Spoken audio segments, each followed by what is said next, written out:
hear myself through my headphones. Yes, man. Like, I feel real good about this right now. Pay attention, because you are now listening to Permission to Speak Freely. This is weird when we don't start mid-conversation. We're already talking. But I want to start with some shout-outs, man. First, we joined by ITCS, Troy Johnson. We're going to get into why in a minute, right? We're going to get into why in a minute. But I want to shout out, right? It's so much going on in this world, Damon. So much negativity.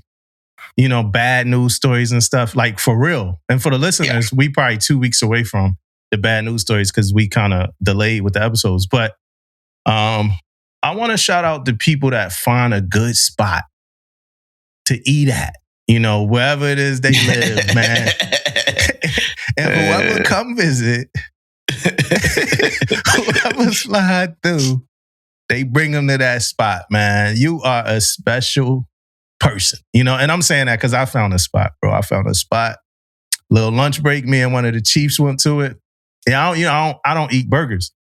It's a burger spot, right? So now I eat burgers. You know what I mean? So I go to the spot though. They got burgers. It's called Swizzler in DC. This is not an ad. Small little spot, all fresh food, all fresh ingredient. I go to the spot, bro. So it was good. Me and Chief. So the next week, now mind you, I'm back. We got Troy here, right? So I'm back on my fitness. But this was last month. This was in the eating season, right? So I go to the spot, bro. Good. So I'm like, next week hit. And now as we like doing a holiday stand down stuff. So it's short weeks. The next week hit, bro. So I go back to the spot. I'm like, without the Chief, I'm like, I got to get a burger. So I hit a burger. I think I might have wanted to try the chicken sandwich because I had the burger the first time. So good, right? My wife comes to the next day. My wife comes to go to the baby daycare thing. And she like, well, before I leave, we might as well just grab lunch. I'm like, yo, I know a spot.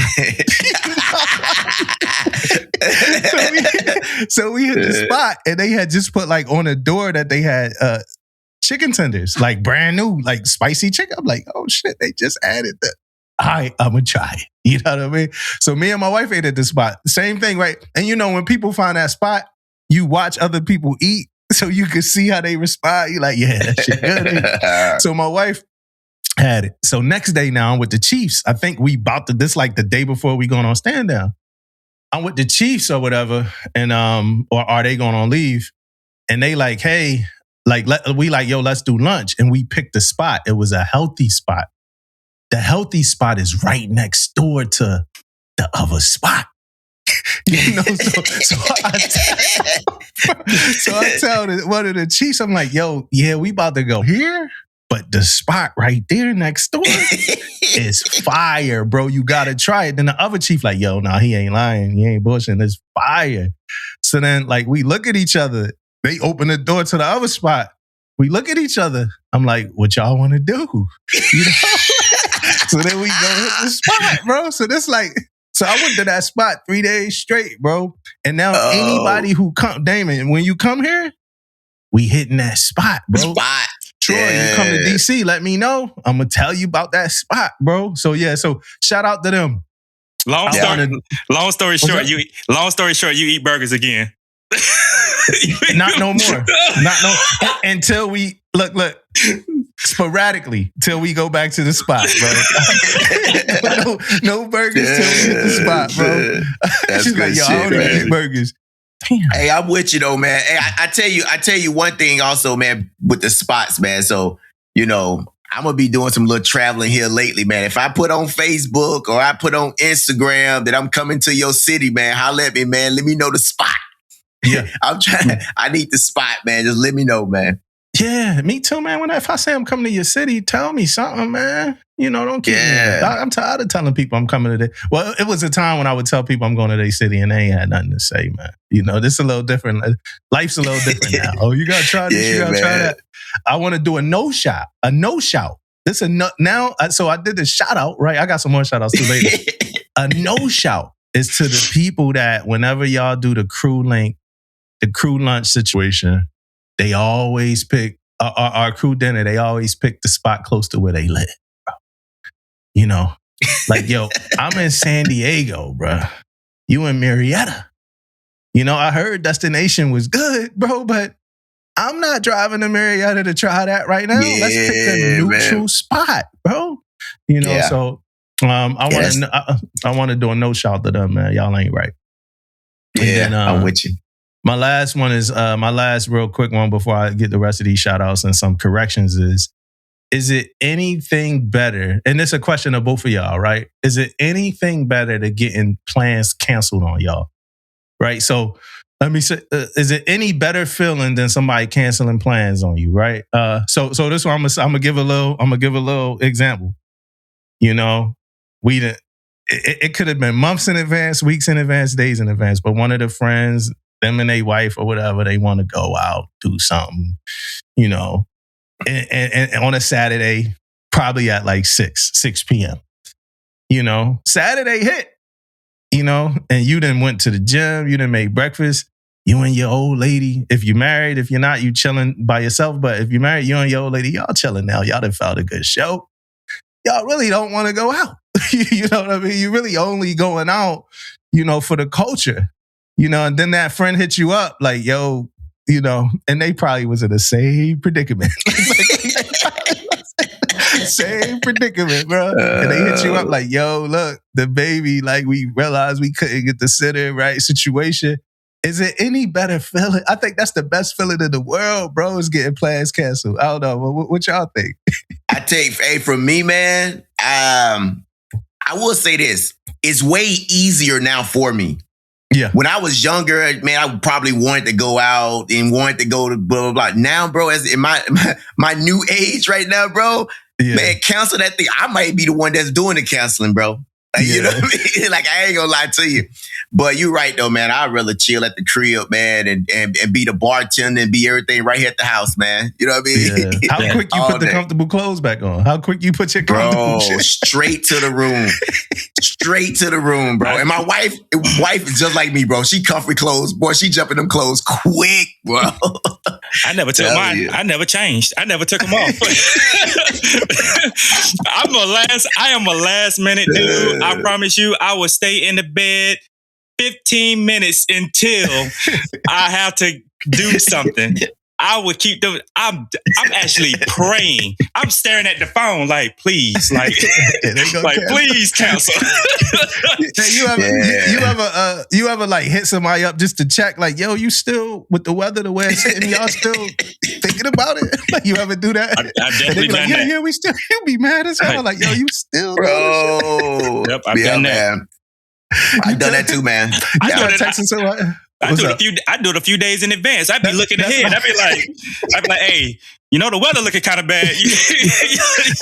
Overcast. Yep. Yeah, you know, at 4 a.m, it's an overcast, bro. Yep. You know how they drive in Virginia. We gonna keep paying attention to it. That's funny. Yeah. Hey, they get the ball rolling right now, though. You know, your homie really don't want to go either. You know, it's really just the ladies that really want to go, bro. Oh man, that's funny. Man. All right, let me do a couple shout outs.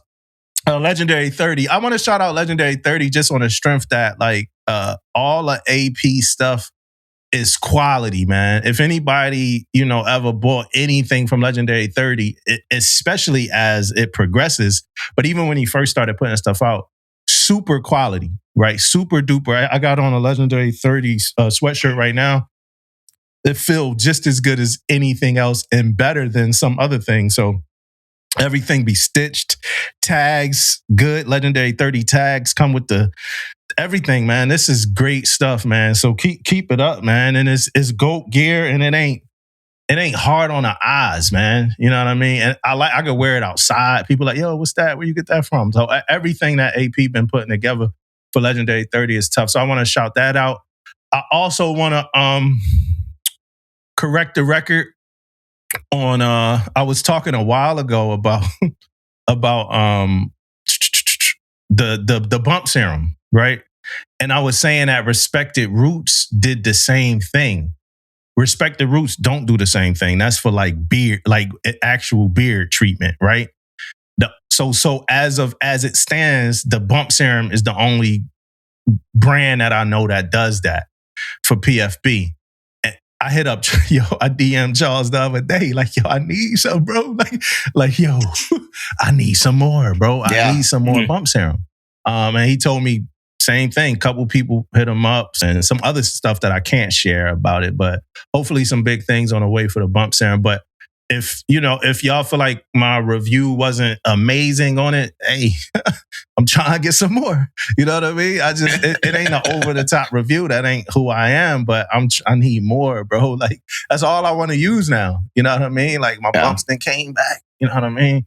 But so shout out to Charles Johnson. Shout out to the Bump Serum. So my couple little shout outs, and my Damon, I know me and you on the same page. Stranger Things is over. Yeah, pretty sad. Yeah, pretty sad. Stranger Things is over, and I wanna just, man. I remember one day, right? It was season 2. I was in San Diego, right? So Stranger Things came out in 2016. It was season 2. I was in San Diego. I went to work, bro. LCS in the morning. I got there at like 8:30.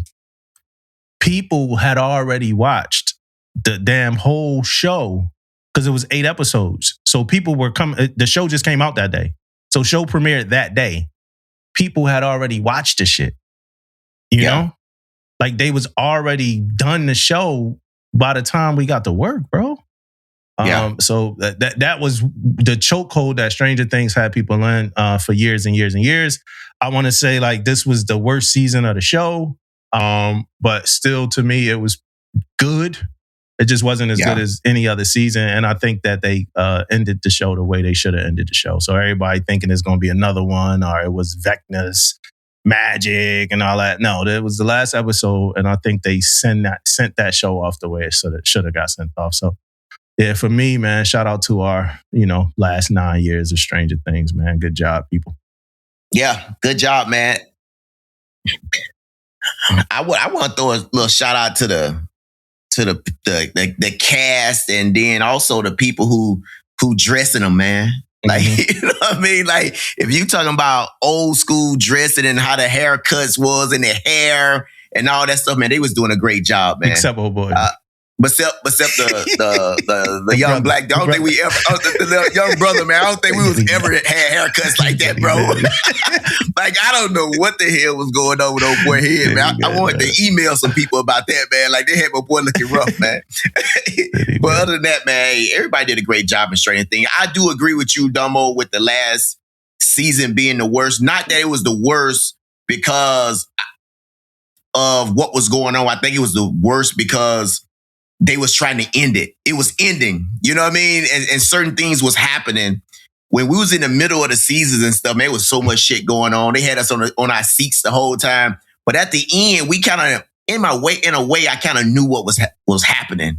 You know what I mean? What was going to happen. Until the end, though, they kind of tried to throw a curveball at us. But I wasn't on my edge of my seats like I was. Yeah, that was. You know what I mean? In previous episodes. So, yeah, I agree with you, man. Bro, every episode, they making a plan. Like, every episode, somebody got a great idea, then they sitting in a circle and, like, formulating a plan, yo. They did that the whole damn season, bro. But, yeah, so shout out to them.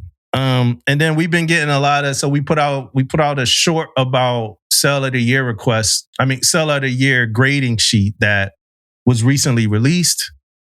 And we told people I did what I always dread doing, man. And I love y'all, but I told people, hit us up if you need it.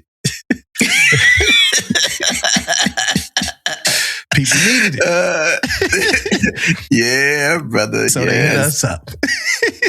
We've been sending out Sell of the Year grading sheets for a minute, man. You know what I mean? Yeah, so if you man. listening and you somewhere else, and like, because from what was happening then, and we probably 2 to 3 weeks now out from that, but from what was happening then is the grading sheet still wasn't on the platforms that you get all your forms from. It still wasn't on none of them. So hopefully it is now. If it's not, y'all go put it on there. And if it ain't, then why would it take so long to put the sheets on the platform? Like, what it take so long to get them up there for?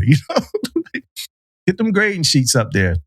Now, one of the big things that came from that was So I could lead this also. I could shut up for a second. One of the big things that came from that was, should college degrees matter when you grade in the cell of the year? Mm. And I'm interested in y'all opinion on that. Boy, Dumbo, this is what I'm going to say about it, man. Like, I'm just going to go back and just talk about previous shit. I remember they used to tell us, hey, if they got their JPME, it's almost like equivalent to having a degree. So I kind of always been like that with it though, man. Like if they got a associates, right? They get the same amount of points as somebody got a master's, right? And I have been on boards where the chair have put that out and said that ahead of time. That's the only thing that I care about though, Dumbo. I care about the chair addressing it ahead of time so people are grading the same way, right? So if you're going to give more points because they got this or that, let's talk about it ahead of time so people could be on the same page instead of you having some crazy numbers, is crazy different. But as long as they grading the same way, I guess it don't really matter though, right? I mean, if they grading the candidates the same way. Yeah. So if I got from my points, if I'm grading the master's degree higher, at least I'm doing it for every candidate though. You know what I mean? So I guess that makes it kind of okay if they're doing it all the same. Yeah, I agree. I agree with that. I think it definitely should count. Because that is something, that's above and beyond the actual duty, right? For that particular sailor. On top of that, we know how JPME is done, right? Like we know that we get, I don't want to say it on here, but we know how JPME gets done. Okay. So let's not act like, we ain't out here playing the system. You can't do that. You can't do that with a college degree, right? And then on top of that, someone is actually taking the time and taking their time and opportunity to do something that's outside of their normal duties. So I feel like it should count. It definitely should be weighed heavier. It should be. It should count. It should count. I think so. That's what I told somebody. Hey, for the listeners, I'll let y'all know straight. I'm having technical difficulties. I don't know what's going on, so I'm in and out. So I think I'm picking up that Troy just said he think the college degree should count. So this is what I told. I'm gonna read what I told somebody, then I'm gonna expound. I told somebody, I said the degree thing kills me, right? I think it comes from a time that we are no longer in. I don't think they should matter for most things. Maybe some leadership opportunities, certain officer packages, and a few other things. So one of the questions that some of the discourse that was happening online or YouTube or whatever was somebody was saying that should somebody with a master's degree be graded lower than somebody who just got their bachelor's or master's degree because they've been grinding this year versus the person coming into the board with the master's degree?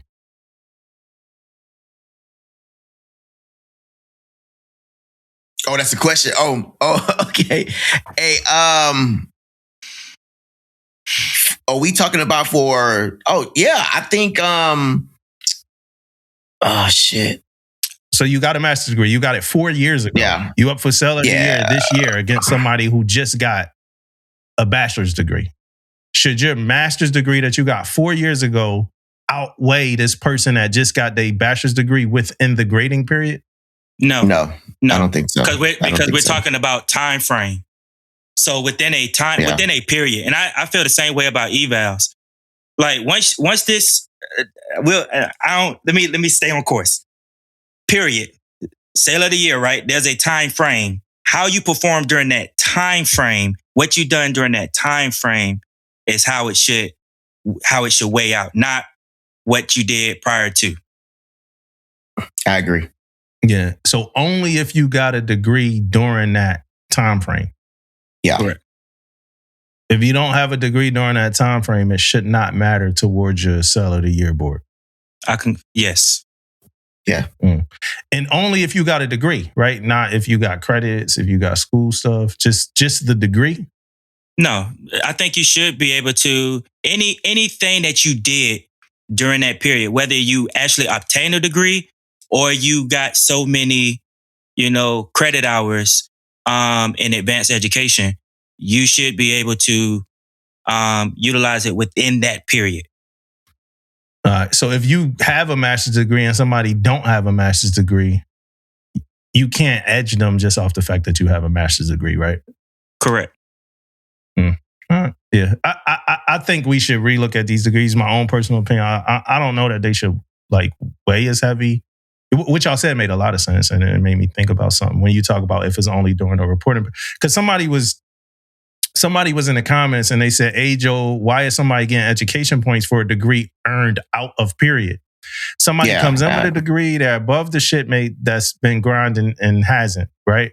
So I said, we spoke on this before. Our agreement was to only count things within the period. So like we just said, coming in with a degree should not get you any points. So then they said, I could also say that may not be fair. If I come in with a master's, I had a seller as a PO2, had a master's prior to entering. He's a senior chief now. I will likely not be working on any additional education. So if I am equaling every other way to the person next to me, except I completed my degree before they completed theirs this fiscal year, I now get less points. And then I responded, I said, in my personal opinion, the answer is you shouldn't get points. My question is, should that degree be counted every single time you get nominated, even as someone else is getting more stuff done in the period? Basically, is the degree a perpetual edge forever, no matter how well the competition is doing? So I guess I agree with y'all. when I'm looking at it, I guess in that context, I agree with y'all. But I also still think we weighed a degree a lot heavier. I think it's a whole bunch of other criteria to weigh Seller of the Year for than them going to school after work and getting a degree. I think in like 03 to 11 or whatever like that, we weighed heavy on college and things like that. But I could easily be swayed, which I just proved to myself. So yeah, and I also think with the education piece, like Domo was saying though, it was back then we used to push education a lot more though. Mm-hmm. You know what I mean? We used to talk about it all the time, but yeah, education. It's not really pushed like that now. And also with that being said, I think it's a lot of things that's not being pushed like it used to be also. So I am on the same page with Domo was saying about how much the education was pushed back then than it is now. Yeah, it really was. Yeah. So I think it is something we should take a look at pushing forward because of that though, right? Because of that. And then Domo made a good point just then too about somebody who's already has a degree. I think it depends on like when we revisit it, that how many points are we going to be given matters, right? Because we talking about 10 points difference. That's a lot of points that can, you know what I mean? Because of somebody who already done all that. You know what I mean? That's a big difference in points. So if it's a couple points here and there it's whatever, right? But we talking about 10, 15 points. That's a whole different ball game when we talk about the disparity of somebody who already has done that before. But you're right, though. I think it's something we need to talk about because of the times. You know what I mean? It's not pushed as much. For the listeners, man, this is the first ever, man, where we had a technical difficulty. It was me. This wasn't the first ever I had a technical difficulty, but it's the first ever we had a technical difficulty, rerouted and came back on the episode, man. So, hey, y'all, we back. Y'all don't even know we left, but we back. I don't different outfits. Different outfits. Yeah. I think Troy do too. No, I don't. I feel like when the IT stepped in the room, that's when everything started going away. Cause it got crazy. Yeah, I got the same outfit on. I try to keep it the same, and so when you see it, you see it. But I'm shaving fully now. Troy's fully shaven. Shaved, yeah. You know, I done took the swag away, man, and now we here. We were talking about Sell of the Year college. I think we closed it, but if we didn't close it, I'm confused. And I think Damon and Troy said as long as you get it within the reporting period, you should be good to go. Right? Yeah. Before we get to this next topic, I want to talk to the Book of the Week listeners and Damon. Hey, for the Book of the Week listeners and Damon, if you don't hear a pick of the week from me for a little minute, it don't have nothing to do with the fact that I'm not reading the book, yo. After watching Welcome to Derry, I got Stephen King, It, Pennywise, Crazy, and OD'd on everything. And I got the book, right? I went and got the audio book. It's a 44-hour long book, y'all. So, so I've been reading it for a while. That's all. I'm just reading it for a while. Before that, I read a book that you can't talk about on a podcast, so I won't even talk about it. But I want to get to next unwritten rules that grind your gears, right? And I normally don't say the term grind your gears, but I couldn't think of a better phrase. So mine is, I go first. Mine is bro signing emails, right? So, and what I mean by bro signing emails is when I send an email, I already preloaded my signature block. It already says very respectfully, Command Master Chief Andamo McCullough, boom, boom, boom, all that. I done signed it already, right? But for the junior sellers, y'all might not know this. When you email chiefs, they want you to add another signature because they take it as disrespect if you just put the regular cooked-in signature, right? So they want you to say very respectfully, Damo. They want you to do Damo, right? Like, so you already have, so hey, I already got a fucking signature in there, yo. It's cool. I respect you. I love you. You know, we still brothers and sisters. I don't like having to add that extra name in it. I don't like it, y'all. I don't like it. Yeah, I agree with you 100%, For man. real? Yeah, I do. I agree with you 100%, man. I even go fuzz, man. Like sometimes with emails, man, with me, Yeah. I be doing some wild shit sometimes. Sometimes I be slipping, man. But I'll send some shit out and CC the first classes on it or something, or talk to the first classes, and I have my signature in there, and I'll be like Damon in that thing, man. Like, you know what I mean? And if somebody did, you know how to cheat, so they hit me up. Hey, what's up, bro? You know you had first classes. They'll say, yeah, I know. But, shit happens, bro. That's my mouth. That shit happens. You ever pulled the email back? Y'all ever like pulled the email back because you didn't bro sign it? Like, no. It is what it is. Just gotta let it ride. It is what it is. Let it ride, yeah. Like, my bad. I ain't mean to disrespect you by giving you a formal signature. I ain't mean to disrespect you. Yeah. What about you, Troy? You agree too? Yeah, I agree. I don't. It's stupid. Like, first of all, you do it though, right? I mean, we all do it, right? Man, it is what it is. I don't know. Oh shit, man! Do y'all got any of them things that's like just customary or unwritten that you don't like, but you still do it anyway? I won't necessarily say like don't like. I think that my biggest thing that gets me, I don't know if I'm answering this, is saying the same question. What gets me going, man, or grind my gears is things that's supposed to happen. And if I don't say it, we'll jack it up. And it's like, no, we do this every time. Yeah. You know what I mean? I shouldn't have to say it every time. And I can give you some examples. Like one is, say we doing awards, right? Yeah. We doing a frocking. Yeah. Who's pinning them or whatever, right? Right, yeah. They should be up there. I shouldn't have to say, bring them up or whatever the case may be because I didn't say it ahead of time. Or, man, I can go on and on about these little things that happens that normally happens every time. It's just like, if I don't say it or whatever, man, it might not happen. That grinds me a little bit, man. It's like, and then I get that look. Like, damn, you ain't say that. Yeah. Mother, I would say mother. Like, yo, I'm an engineer, bro. Like, man, I'm an engineer. I used to be in the spaces during all hands, man. I don't know how this thing go down, bro.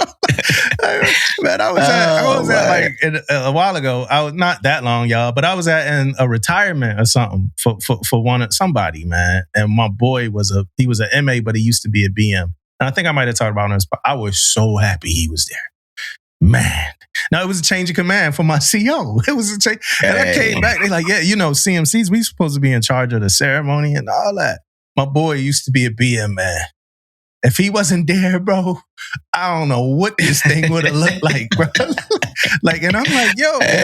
And he like, yo, I'm like, yo, like, how do you have all this knowledge? He's like, yo, I was just at a change of command couple of weeks ago, man. That's how I know all this, man. So he wouldn't do even. So, hey, sharpen your ceremony skills, y'all, because you're going to have to host one or something. Hey, man, I want to back that up a little bit, dumb. Them BMs be coming in clutch when it comes to ceremony. Man, I think almost every BM I know, man, them BMs be coming in clutch, bro. No lie. Bro. All right, let's go. You got anything, Troy? Any like... Oh, I'm sure we're gonna get into it. As soon as we get rolling, something's gonna come up. So on Facebook, this was somebody wrote, and I thought it was interesting for a couple of reasons. I feel like this was like a CMC 2 or something. But we put out a clip about the creed last week, and this was somebody said. They said, I've always wondered if all sellers are required to memorize, recite, and live the seller's creed. Shouldn't all chiefs be able to deliver the same expectations with theirs? Then it says my 2 cents tax included. And I might have a unique opinion about this, but I don't like. I think chiefs should live by the chief creed, but I think the creed that we should prioritize. If we prioritize in the creed, is the seller's creed. We're all sellers. The chief creed is some extra. I was say some extra shit, right? I don't want to offend nobody. I don't want to offend nobody though. But the chief creed is an extra thing that we added. But we sellers first. So I think if we saying we gonna live by something, we should be living by the seller's creed. I actually think like separating it and doing or adding the chief's creed as another thing or something like that. I actually think it contributes to the invisible lines of separation that I think we have with that some people have, what some junior sellers have, with some senior enlisted. I think it adds to that a little bit when you start having your own creed and yelling it out every chance you get. That creed normally gets said at ceremonies and pendant ceremonies, So that's kind of how I feel about that. I don't even know why they would even bring it up. They still can't even do anchors away all 3 verses. Yeah. Why they bringing up the Chiefs creed? Like, I'm with you. Like, we're our sailors first, and we definitely, let me tell you something that's funny. And this, I'm gonna add this one as one of my gears, right? So, the last 2 commands that I've been at, right? One of them, I was at NCTS Bahrain. And I did a short stint over at I was at the N6 for Norfolk Naval Station. And do you realize that these guys didn't even do quarters? Didn't even know the purpose of quarters. I will walk, and when I got there, they actually had a chief. I walk in and I'm like, hey, when it's quarters, there's like, well, we don't really do quarters. We just kind of sit at the round table and we put out whatever we need to put out. And then we go about our day. And then we only do this on Mondays and Thursdays. And I'm like, these are a bunch of junior sailors. I'm like, yo, like all E5 and below. Some of them, this is their first command. And I'm like, yo, first of all, that's not how we Navy. Yeah. So you guys are going to get in ranks. We're going to do official quarters. You guys are going to start with the Sailor's Creed. Yeah. And a lot of them don't even know the Sailor's Creed because after boot camp or their A school, it just went away. Yeah. So Yeah, it's that's like good. I had to actually push that back into them. Like, yo, like, hey, in the morning, this is how we start. We're gonna start in ranks. We're gonna start with the Sailor's Creed, and then we're gonna put out the plan of the day, plan of the week, and then we're gonna carry on from there. Yeah. I did not know, and I know everybody's saying this is a new Navy, but it's becoming quite common going into different commands and them not doing this. And this is non-shipboard. I still don't know what they're doing shipboard now. Cause I done gone on a few ships where I'm like, yo, you guys do quarters, right? So y'all don't do uniform inspections? Cause I'm seeing boots. I can see the steel toe in the boots. Like, yo. Yeah. So I never did a formal. Well, every now and then I did, but I didn't do a daily formal uniform inspection. I did look at uniforms. I was a cowboy though, but I did look at uniforms, and whoever had the best, like I would randomly give whoever had the best uniform 24-hour liberty. okay. It was so reckless though. It was so reckless because it'd be like, yo, you could leave today. Like, just go home. Like one time I did it to somebody, he was like, I don't want to leave, chief. No, I don't want to, like his wife was going through something at home, like some kind of depression or something. He's like, yo, I want to stay at work. I'm like, damn, but now I'm like, I feel bad because my weapons don't work. I'm like, but you got the best uniform. He was like, yeah. He was like, I don't want to leave, man. I'm like, man, this is like, in my head, I'm like, this messes up my whole program. You know what I mean? So Yeah. I also didn't do the creed I wasn't brought up doing the creed at quarters every morning for quarters. I can't remember if we did it every morning on a carrier. I think we might have, but on a DDG we didn't. But it's not like I was like, I hate the creed, I'm against it or something. It was something that we didn't do every morning. What about you, David? We didn't either. Yeah. Oh, okay. All right. We didn't either. But when we did, what's up, David? No, go ahead. No, go ahead. Please. Hey, so for me, we did do the creed. Like when I was when we did the Sailor's Creed, my division kind of like took it. Right. So when it came out, yeah, we did the creed, man. But my question though, like when I became like, say, when I went on the carrier, right, and I was the DC Master Chief, when they didn't do it, that's now I feel like, and I don't want you to get your guys' thoughts on that. That's how that chief runs it now. You know what I mean? I wasn't running quarters, so that's his quarters now, right? Mm-hmm. I was just coming down, throw some 2 cents in it. But when I ran it, that's kind of what I did. So what's you guys' thoughts on what you just said? You think we should be doing the creed every week? I mean, every day? Every quarter? I think it's up to the who's running quarters. No. My answer is no. Agree with me, disagree. We got like a whole new set of listeners, right? Yeah. I got to keep it funky as I always did. No, I don't think we should do the creed every day. I don't think we should do the creed every single day. Like, nah, like it's... Yeah. I agree. I wouldn't do it every day either. Yeah. Maybe like on Mondays, I would do it.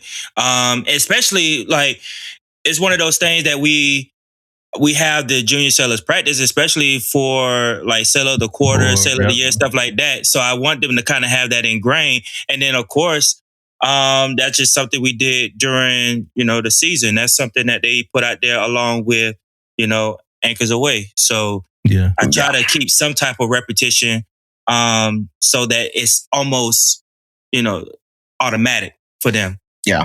I tell you what, I did it double, but the reason why I was doing it was just because of that though. Like for Sailor of the Quarters and Sailor of the Year, and so let me remember it. It wasn't because I was doing it because I want you guys to check all these words. I don't want you guys to listen. I want you guys to live this. No, it was for that, and it was also for anytime they boards, schools, wherever they do it at, they knew the Sailor's Creed. Yeah, we got a platoon where like at my one of the companies at my command, they do the creed every morning. I hear them do it. And everybody come to attention. And, it's another one that don't do the creed every morning. So it's up to. And I think, Damon, this is what I think, and I could be wrong. I wasn't on a carrier that long, but I think that DC. No, never mind. Yeah, your chief. It was your chief's quarters. I was about to say something different. But I'm remembering my time on the carrier, the DC department. I remember in that group, and it was his or her quarters. So no need for you to jump in and change that. See, I was still a divisional, even though the DC Master Chief, I don't know. Technically, I was still a division. Yeah, but the DC Master Chief act like they can't come to every quarters. Nah, I don't. I didn't come there. I didn't come there every quarters. It's like the DC Master Chief can't come to every quarters. Yeah, I don't want to step on no toes. You know what I'm saying? That ain't the EM shop. You know what I mean? I'm down there. You know. People in the DC Master Chief, it's like, people be like, yo, you ain't gotta, not the DC Master Chief, but the EMs, you ain't gotta be at, everything is like other people don't. Nah, I'm gonna be everywhere, man. I'm brand new here. I'm trying to see how y'all get down. You know what I mean?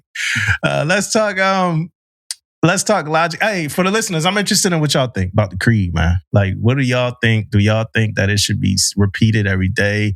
Somebody said it becomes too repetitive. In the comments, somebody was like, it become like robotic, too repetitive. And what y'all think, though? I'm interested. Let's talk logic, the leadership. CNO was at an all hands call, and a clip came out of it, right? I'm going to just keep it simple. I'm going to play the clip. It's like a minute long for the listeners.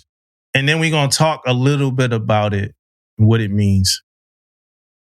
And I may not have this number exactly right. I think it was in the PowerPoint, but 126 tenant commands. Yep. So how many PRT programs are there at a minimum? 126. 126. How many urinalysis programs are there? 126. Well, don't you think it'd be logical if I told everybody whose social ends in a 6 to show up to this building and pee today? Instead of having 126 people run a urinalysis program? Wouldn't it be logical if this is your birth month, you show up, you do your push-ups, plank, and run or whatever, and just have like that all done right here in this beautiful hangar or somewhere else more logical? Instead of having 126 individual programs? Can you imagine that what I can do to the collateral duty list if I go centralize some of these big ones like that to offload that from being run by every single command? Okay? And let people actually focus on what their end rate is, which is the most important thing they ought to be doing. So I think there's plenty to do. And the last thing I want people in this room to do is having to be worried about running these types of programs. So I am 100% behind centralizing this. And I put that on MFAS, DFAS, and your mama ass. Oh my goodness. What y'all think? Dumbo, I'm going to start this off and say, hey, I'm all about it. I got your back, sir. If you want to do this, you got me. You can call on me. A new CMC, you can call on me. Now, with all that being said, somebody else had to been the thought of this.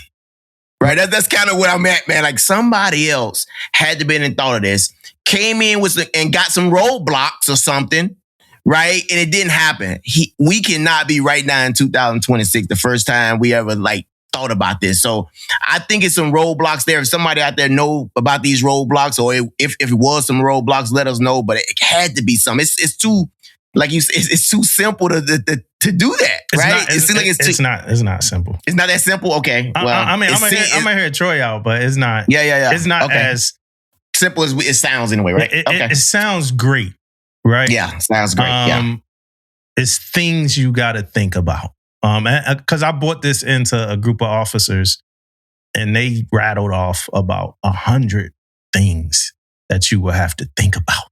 And the thing about the thing about CNO Caudill is I am sure that he has a team of people that could come up with the thoughts and the answers and the way of which you could execute.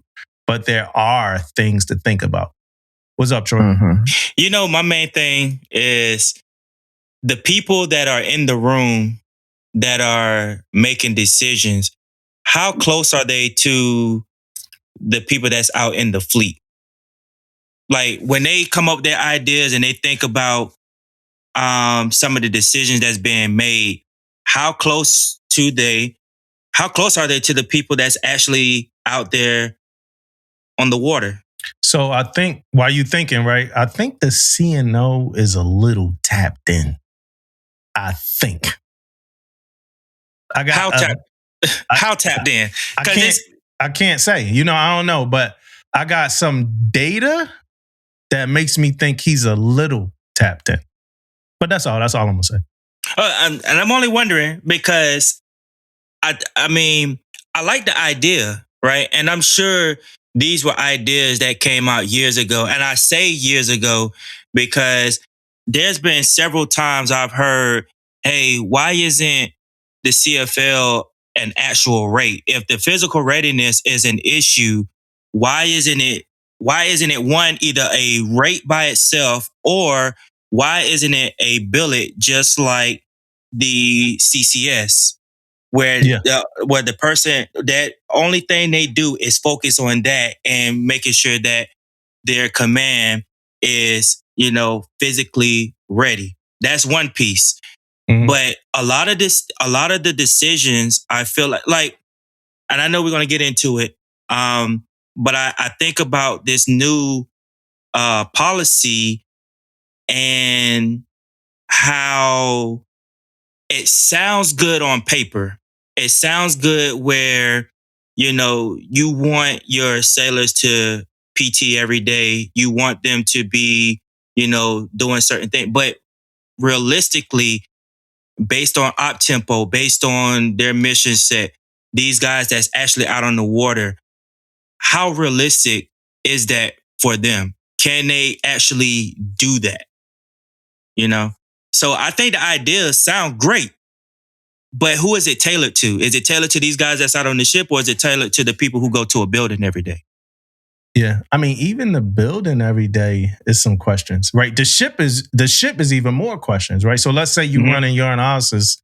Let's say you running urinalysis at a base level, the installation level. Yep. So, and that's what one of the officers was saying to me. He was like, "So you telling me?" So just in case there's people listening, right? I ain't say this. This what this the radio. This the radio trick, right? This the radio trick. This was somebody said to me. Now this is like real talk. They was like, so if you run it, and I'm sure again, I got cleaned it up before you even said it, right? I'm sure CNO of them got answers for all these questions. But what somebody was saying was, so now I'm running a urinalysis from base level on a base with ships. So are you now calling? And now he was talking to squadron, so it might not even be the same. But it was like, are you telling commands now, hey, I need all your people whose names start with an M to come to such and such building 246 today to take tomorrow to take a urinalysis? And they just have to roger up.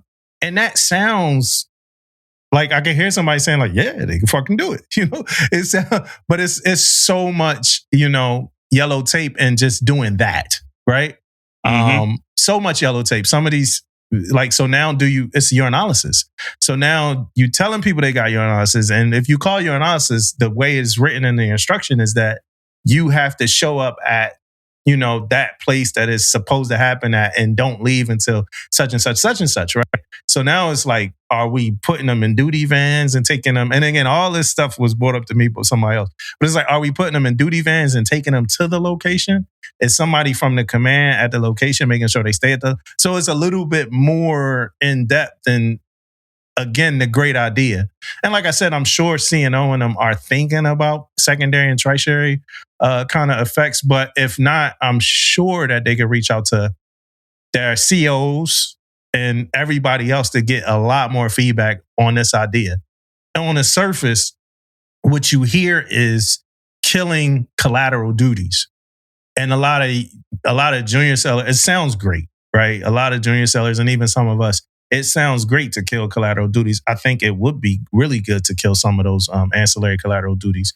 But I mean, it's going to be a bit of a task, when you're thinking about it.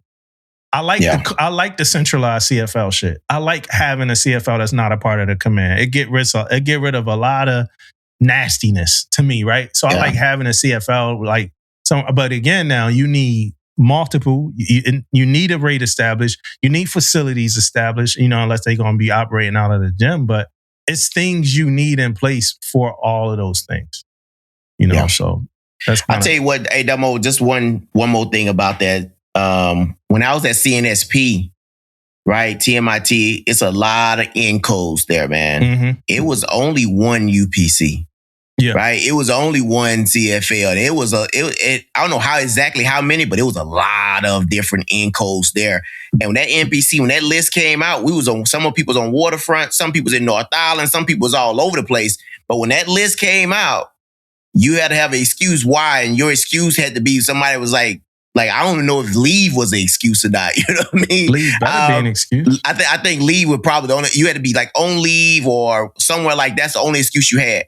Right? If you was at work, you was coming in. Yeah. Right? So, and that's how it was. And of course, I was at a senior command, so we just jumped in our rides and left. I was, you know what I mean? So it wasn't a big deal for us. What you mean by like having vans and all that stuff? So that portion of it wasn't a big deal for us, but I was curious to see how it was other commands out there that did have junior sailors and stuff. So I don't know how that worked out, but that's how it was though. I mean, you would have to make these people, again, you would have to make it a group of people that's doing it. Like if you go UPC, you a UPC every day. You know, you pulling these last number from Social Securities and all that. Yeah. That's an everyday gig. And then it's like, let's say if you do the gig, are you a UPC? You know, is that what you do? Like, how are you going to look on like a selection or a promotion board? You know, like, are you a UPC? Like what weight? It's a lot of other like things foundational things that has to happen. And like I said, and like I keep saying, I got absolute faith that CNO and his team could figure out all of those foundational things. Nah, I'm not trying to clean it up, David. I see you smiling. I got absolute faith that they can figure it out, but it's things to figure out. It sounds great. And if he talking like that, I already know I heard a lot about him. You know what I mean? Like, so if he talking like that, I know he probably got some answers already. You know what I mean? So looking forward to seeing more and hearing more as things unfold. You know what I mean? Speaking about seeing more, had to add some kind of corny segue in there at some point. Meta glasses. You know, we can't wear them in uniform. Why? Like, why would you? I mean, I could give you one reason. You ready for it? Yep. All right. Life through the eyes of a sailor. I'm going to give you another reason, like just to dig deeper into my command. I'm at ceremonial guard. We got the drill team. They throw rifles. Like they throw rifles in the air. Mm-hmm. And one of the sailors have already like put on the meta glasses and filmed with them while they were practicing.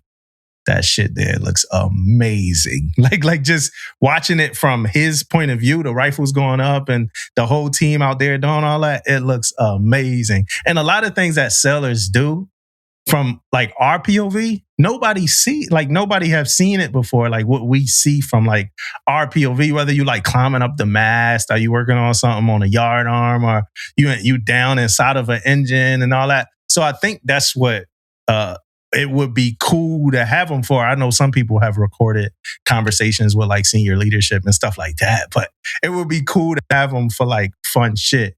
But you can't have them, and I don't think everybody knows that. Well, yeah, they put it out. It got put out at our commands and stuff, man, that you can't be wearing them in uniform. But I tell you this, Dumbo, like we always talking about AI stuff and we talk about all this smart stuff that coming out. This is where we going though, right? How much of it we gonna keep holding back? You know what I mean? Like if I'm a leader and I know everybody's wearing metal glasses and it's okay or whatever the case may be, hey, I might have to watch what the hell I'm saying then, right? If I don't want to be recorded. But I don't know, man. I don't know. I look at the glasses, they look legit. Yeah. You know what I mean? They look legit. So I got some. I don't know. Well, I had some. They wasn't the right size, so we returned them to get another pair. But like you kind of can't wear it. I mean, the reason why you can't wear them is because they recording devices, right? Yeah. They on Wi-Fi. I mean, I'm sure Troy could explain it more than us because he. Yeah. Well, hold up. So does that mean you can't wear them in certain places, or you just can't wear them? I know you can't wear them, period. But I'm saying, is it meaning because you said because they smart devices and they record and all that? Normally, things like that you can't wear in certain places, though. Yeah, right. You can't wear them in certain places. So I would tell you, they definitely pose a security risk, right? And you would think at this day and age, it doesn't even matter because you can find everything online. You can pretty much, I don't know, but they carry a heavy security risk, especially when it comes to cybersecurity, and the technology that's embedded within those Meta glasses. We have no clue where they come from. We have no, you know what? Even our cell phones itself, carrying it on the ship, they're a security risk. Yeah. I probably should deep dive into that a little more. I personally haven't seen anybody wearing the Meta glasses, but I'm here in Norfolk, so it's a little more strict here. But I probably need to deep dive into that to see all the technology that's embedded into it. But I think for the ceremonial guard, I think that would be dope. Yes. If you was from a PAO perspective, I think that would be dope. Yeah. But from a cybersecurity side, intelligence side, that is a huge risk. Yeah, and they always on. I was talking to my CEO about it because we're gonna modify a uniform. Like we're gonna modify a uniform policy where we're gonna find ways to make some exceptions for the sellers to record only, right? But we don't have, our command don't have shit that we, too much that we worried about. We got a rich history and ceremonies, but we don't have a skiff or nothing. You know what I mean? But right. What me and him were talking about was that if you just say, hey, Meta, or whatever, it responds, or you say, hey, Meta, what am I looking at? Like, if I got the glasses, it's like, hey, tell me what I'm looking at. They do active translation. Mm-hmm. So you can say, hey, translate this conversation. So I was watching YouTube videos in Spanish, and the glasses were like translating them to English to me while I was watching the video and writing it down into the app. So they do. Look, Damon in his head like, I got to get me some of them. Gotta get some of them. Hey, I already looked them up, man. I already looking them up now, bro. Hey, I ain't gonna lie, I want them myself. Yeah, man. Yeah, they cool, man. I got the Ray-Ban joints. But Dumbo, I'm telling you right now, all the stuff like with what Troy just said and what you just said with the recording, we can't wear those things, man. Yeah, I was just thinking about it now, man. You wear that shit on the flight line or something, that shit recording, everybody be jacked up, man. Remember the whole thing about like somebody had a phone with Wi-Fi or something in CCS and that a ship was able to be like tracked by some foreign enemy. It was like a whole story about that. I forgot them. But so Meta glasses, y'all can't wear them. I'm going to say you can't wear them, but I'm sure your command can modify it different ways, or if you're doing this or doing that or whatever. All right, let's talk about real quick hardship. So, all right, let's talk about this. So you get a junior seller, they get married at a young age in the Navy, right? So like a lot of time when I talk about young sellers, I'm talking about juniors. That's just my language, right? But so you get a junior seller or a young seller, they married at a very young age in the Navy. They've been in the Navy about 2 years. Meaning they ain't getting that much money, right? They get BAH and all that, right? So now let's say they get divorced, right? Are they going through a divorce? You got some, and I see it a lot where I am, right? Sellers get married and then they get divorced. So let's say they're going through a divorce and they got to get, y'all familiar with hardship rooms? Not hardship rooms, cool down rooms? Yeah. Mm-hmm. Yeah, so cool down rooms have like limitations, right? So let's say you get a seller, they going through a divorce and it's an MPO against them, right? So now you got a seller with an MPO against them. They need a hardship room, right? I mean, not a hardship room. I keep saying they need a cool down room, right? Yeah. Cool down room like 7 days.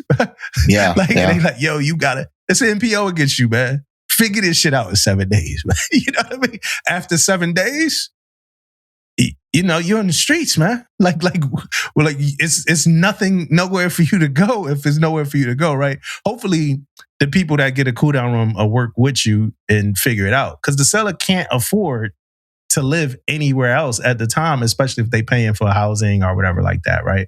Am I off yet? Am I wrong about anything yet? No. All right. So now, hardship rooms, right? Not cool down rooms, are a really good idea. I haven't heard of hardship rooms that much. I'm interested in if y'all have, and like, should we place a little bit more value on hardship rooms? Well, for me, I never heard of them either. Right? I never heard of a hardship room. Now, not saying it's not out there, not saying it's not happening, but I never heard of it. But it sounds like a good idea, man, because you're right, man. Junior sailors go through a lot, man. And sometimes we just thinking about black and white and what it says sometimes instead of thinking about like what the sailor is going to do and how they're going to get to the next couple weeks on what they're going through. So I do think it's a good idea. But I will say this, man. I have seen some messages where they going in on them cool down rooms, man. Like, hey, you might not get but 3-4 days, man. They want you up out of there, man. So listen, they be going in on them cool down rooms. We had somebody in a cool down room, right? And they gave them 4 days, bro. Yeah. 4 days. I'm on JBAP. They gave them 4 days. That situation wasn't settled. You know what I mean? Yeah. So, and I'm calling them and they like, yo, I get somebody like, yo, I get who you are.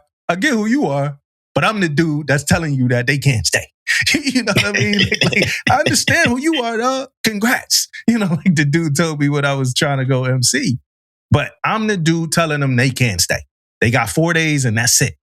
Y'all as a command got to figure out where they going to go. You know how much weight that puts on the command, bro? Yeah. That shit had you think like, damn, I'm gonna have to put them in the crib, bro. There's nowhere for them to go. Yeah, it's crazy, man. I don't have that experience. I've had sailors that was going through something and then they just found somebody else to stay with that, equal rank or so like that, or somebody that they was cool with. But I never had that experience. That's new to me. Yeah.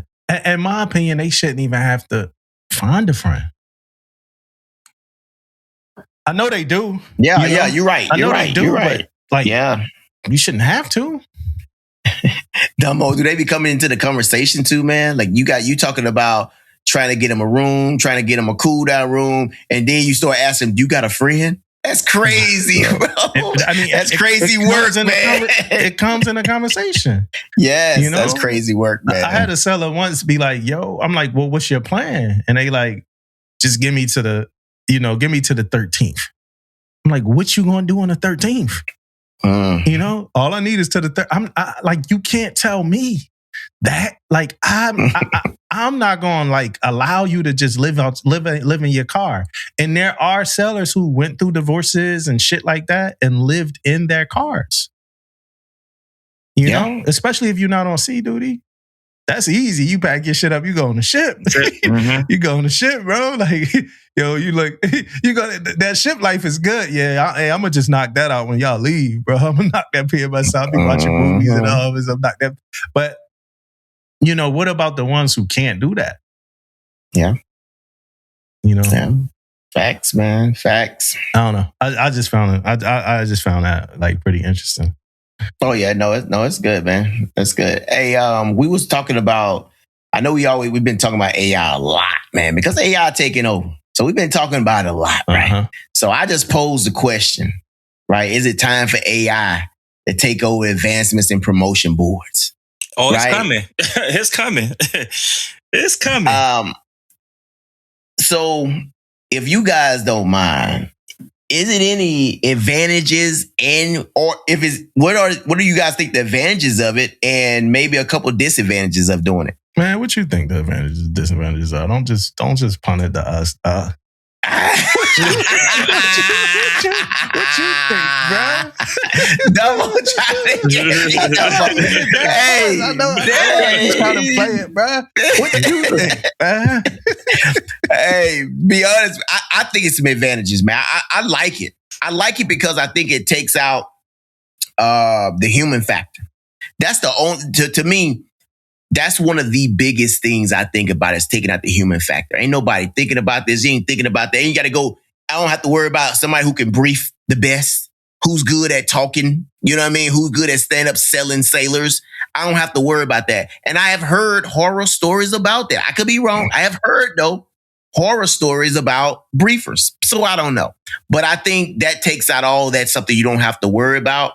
Now, that also is kind of one of the disadvantages of having a human there that knows the rate and knows the job and know what it takes, you know, to be a chief or be a senior chief or a master chief. So I think it kind of go both ways with the human factor. But did you mean to say advantages? Is one of the advantages of having a human? Yeah, one of the advantages. Yeah. Then I think the human factor is also one of the advantages and also one of the disadvantages. Yeah. Yeah. What you think, Troy? Well, AI is already writing evals, so you get AI to write the eval, and then you get AI to choose determine the advancement. The sailor is going to win one way or another because AI is going to work to their advantage. Mm-hmm. The AI is always going to work to the advantage of the person that is utilizing it. You need that human factor there. You need someone to be like, okay, hey, look, you need that SME to be like, look, this is what it says on paper, but you need to consider these things, consider these factors, right?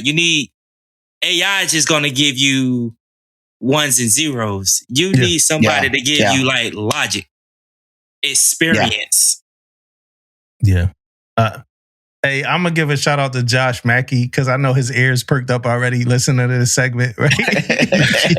Because Josh does not like the selection boards. I think the human factor is the biggest strength of the selection board.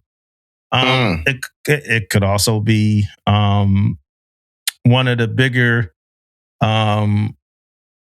things to be concerned about if every single person sucked that was there, but it's like 18, 19, 20, somewhere between, I don't want to get the number wrong. It's like 17 people there or some shit, right? And they all got different outlooks and different point of views, and they all been through different experiences in Navy, and they all grading those, no matter who briefing that package up there, right? They all grade, because you get there, somebody might not be the greatest of briefers, but it's somebody else that's like some HTCM or something that's going to be like, whoa, hold up. He got this, he got that, he got this, he got that. And that's also the benefit of when you're going through best and fully qualified and the things that you do when y'all grading the packages, right? You do that. Like you ask like the HTC, I'm like, hey, what's this qual? What's this NEC? What's this, what's that? So you could understand. So I honestly think the human element is the most important. And I also think that's also why you really not going to get true feedback, because the way people voted, it's like 20 some people in there, and they're like, you're not going to, like, you would have to get feedback from every single vote for like every single person. And it's not as, like, people keep having this idea that you got to know why you pick this person over me, but it's not that simple when it's just like 17 people in there clicking a button and grading the package. You don't like, that means all of the 17 people for every single package. Take HMs, for instance, is 2,500 packages. That means all of them, for every single grade they ever did, they would have to take notes on, which you can't do, right? But they would have to take notes on of why they graded a package a 90 instead of 100. And even then, you still can't compare this person's package to that person's package because they wasn't thinking about this person's package when they graded your package. You know, it's only when you really get down to it, when it's like, oh, we got like 4 packages, like, as out of these 4, we picking 2 or something. That's the only time it's ever like, oh, this person got this and this person don't, or something like that. And even then, you're still grading the best package you see, not the best package against X package, right? So I just think I think that, first of all, it's very complicated to explain. But I think the reason, and Josh ears probably lit up there. You see, it's complicated to explain. But hey, shout out to Josh. But I think the reason is that you got a bunch of people in here making these decisions. And that's being graded by your peers or people that are senior to you who've been around the block, right? I think when we talk about Chat GPT, right? I think when we talk about ChatGPT, ChatGPT be wrong sometime, man. Yeah, you know, ChatGPT yeah. don't be on it. Or like Troy was saying, you use like ChatGPT or AI enough, and they learn you, and I think they acquiesce to you. Like if you ask my ChatGPT, man, I could have been Langston Hughes, man. You know what I mean? Like, and maybe I could have, but my ChatGPT, I could have been Langston Hughes, bro. Like, I'm the best poet in the world. You know what I mean? Ever to exist in life. You know what I mean?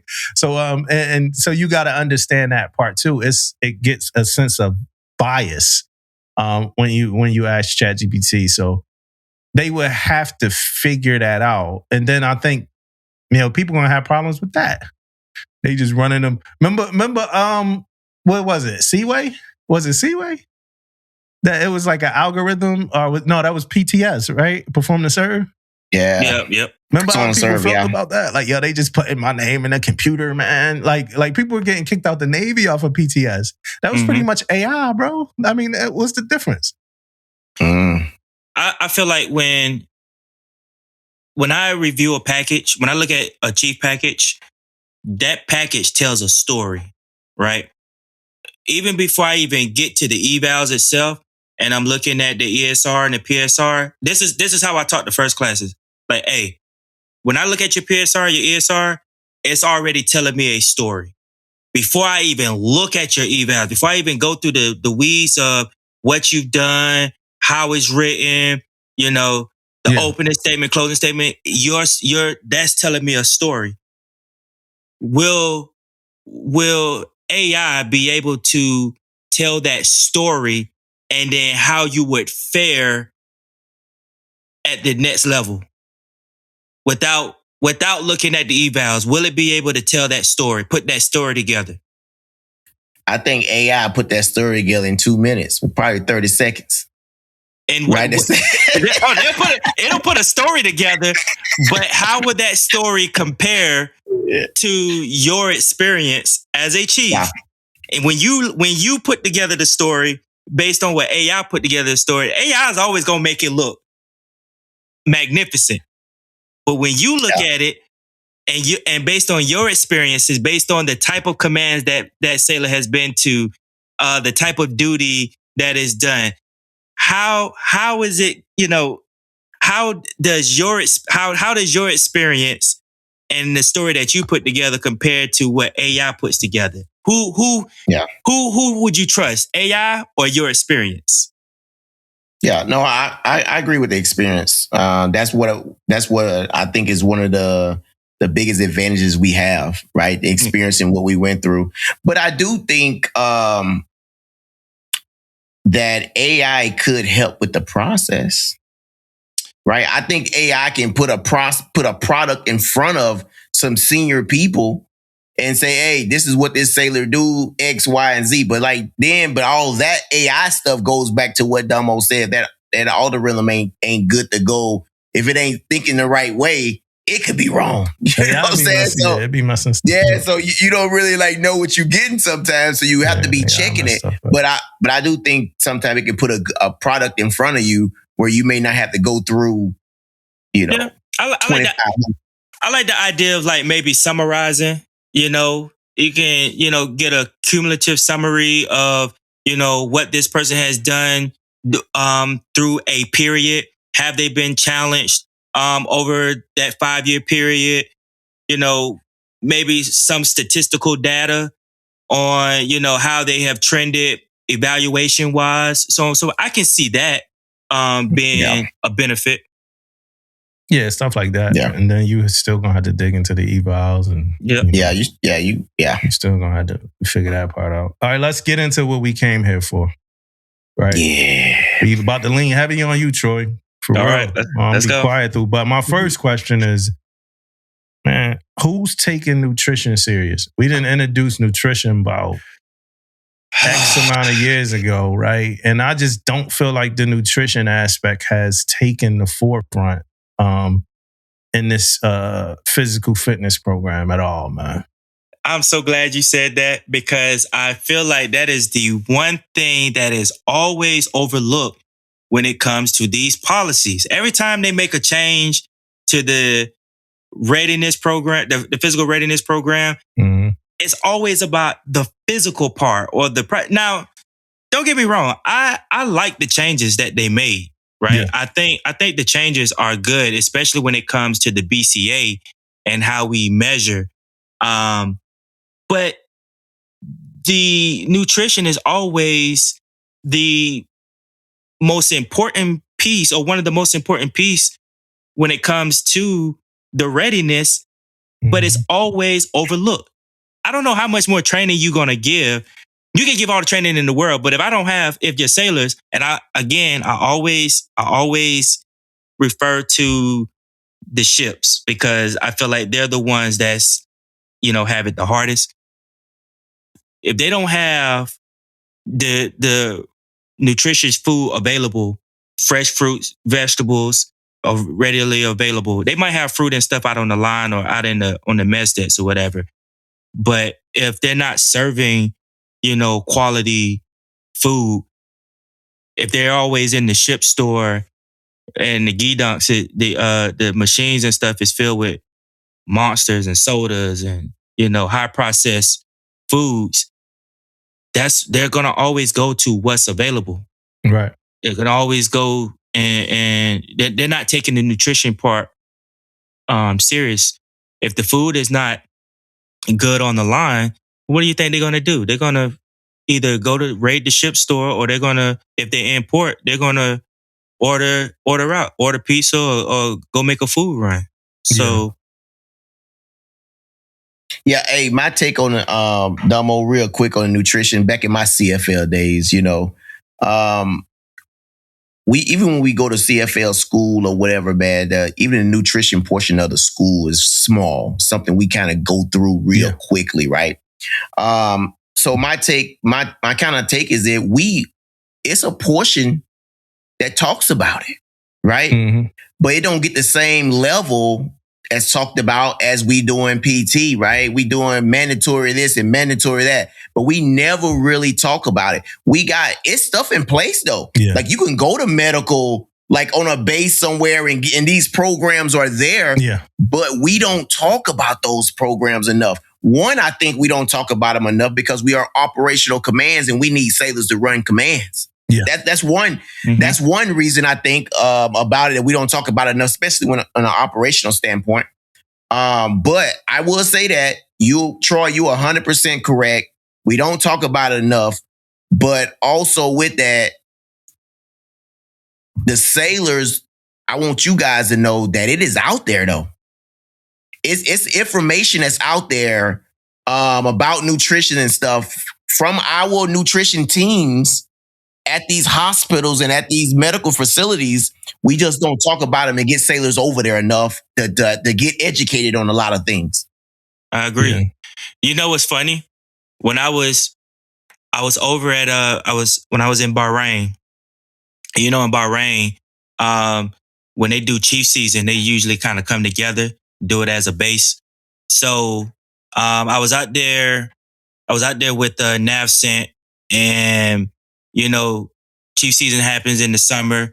Of course, it gets hot very early, so they got to determine like where they're gonna do PT at in the mornings or whatever. They normally try to do it like early in the mornings, or they'll find a facility that they can go to that's indoor where they'll be able to run PT. Well, I had never done a chief season in Bahrain before. I've done seasons before, but I've never done it in Bahrain. First time in Bahrain, and they want me to be the PT lead. Okay, no issues. I can do it. I've been to CFL. I understand the program very well. I also understand fitness in a totality. So understanding that there might be some instances where, hey, we may not actually get to the physical part of it, but that doesn't mean we should have a loss of training or a loss of education piece, right? I think there's a time where like, hey, yes, let's focus on the actual physical piece of it. But then, hey, let's sit these guys down since they're going to be chiefs. and we want them to know how to run a physical fitness program, let's not just show them how to construct a PT plan. Let's sit these guys down and show them what they should do if they have a sailor that is struggling with weight management or whatever, or you see them displaying unhealthy habits or nutritional, you can tell looking at them, they might be BCA challenged. Yeah. Where we can sit them down and show them how to put together a meal plan, show them, the guidance, and show them the resources that is readily available for them to, there's meal plans and meal charts and food charts and things out there that's available that they have access to, that we can show them how to do it. We can show them how to count calories, how to read food labels, so on and so forth. But these guys was ready to challenge me because I don't want to do PT every day. I want to take some time and show these guys the other elements and the other domains of the physical readiness program. Yeah. And that's where we fail at, we only have this one focus. And it's not just in the chief mess. This is also in the leadership. When I was at ATG, I dealt with the war room, where they felt like, well, these guys just need to get off their behinds and go work out. Like, yo, that may not be his problem. Yeah. Their problem all the time is not always physical ready, the physical side of it. They might need to sleep. They might don't have good sleep habits or sleep hygiene. So my man said, like, you said something that stuck with me. I never heard it before, man. You said BCA challenged, man. Yeah. That's probably the best way I've ever, heard that. Like, yo, bro, you BCA challenged. BCA challenged, man. Yeah, I think that's a good line to write down right there, man. BCA. And Troy woke it right up on the CFL topics. Troy, he woke it up. Man. Hey, look. Yeah, when it's like time, it's time, bro. So let's get into this. And I'm using a document that somebody sent me. And hey, I'm going to stop everywhere, Troy, and just let you kind of expound. Okay. But for the sellers that have been waiting for us to talk about the physical fitness assessment, the updates, it took a while, but here we are, right? So let's go with first two, right? So PFA updates. And this document, it ain't in totality, but it's nice. Hey, for the sellers, if you want a copy of it, hit us up. It's like, no, I'm just playing. I can't do that with y'all no more, man. It's too many of y'all, yo. So it says 2026 PFA updates versus obsolete calendar year 2025 policy. So the first one, cycle dates. So cycle 1 is 1 January through 30 June. Cycle 2 is 1 July through 31 December, whereas the last policy was 1 February through 30 November. Right. So we back at 2. Yep. Yeah.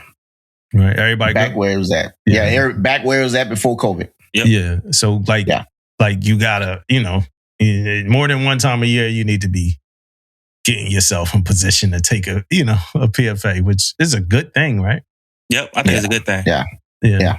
We should be able to do that shit quarterly, bro. like you know what I mean? Like I don't see why. It's a mile and a half, like a little plank and some little push-ups, man. I'm gonna tell you an idea I had about the schedule in a little bit. Okay. All right, let's go high performance BCA exemption. So they brought it up early. So the obsolete policy, BCA exemption for scores excellent, low, or higher, and members only needed to complete the nutrition part of FEP. The part that we talk about don't even really be a part, right? So now high performance BCA exemption now is a new score requirement. You got to get an outstanding, low, or higher, with all 3 PRT categories scored no lower than excellent medium. Members will participate in FEP regardless of the PRT score and be disenrolled once within BCA standards. The BCA will be marked not within standards in Block 29 of your eval fit rep, but you overall pass the PFA in Block 20. I'm curious who's going to be able to do that.